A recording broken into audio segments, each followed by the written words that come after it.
जय जगन्नाथ नमस्कार बंधुगण आसतु एठारे गोटे सुलभ मूल्यर गणित उपकरण प्रस्तुत कराई ए क्यों क्यों गणित विषय जापर आम देखिए मल्टीपर्पज टीएलएम टा ए टीएलएम तैयार करबा पय गोटे ग्लास मट्टी डाल एवं सुलर तैयार होबा बबल्स एटा का चारटा का आमे व्यवहार करलु एहा द्वारा आमे गणना संख्या जानि परबु गोटे डाल रे केतोटी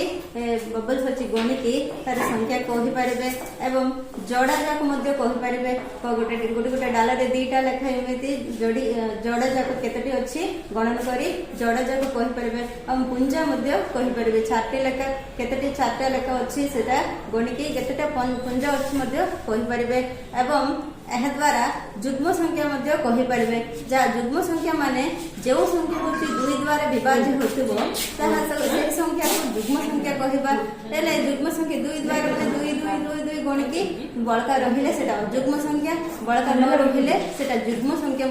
बोली कहि परिबे एवं मौलिक संख्या जौगिक संख्या मध्य कहि परिबे मौलिक संख्या माने जो संख्या से संख्यार गुणनीयक एवं एक से संख्या ए दीटा का गुणनीयक थिले से संख्या होची मौलिक संख्या कहबे एमिति गणना करके भाबंतु 2 अछि माने 2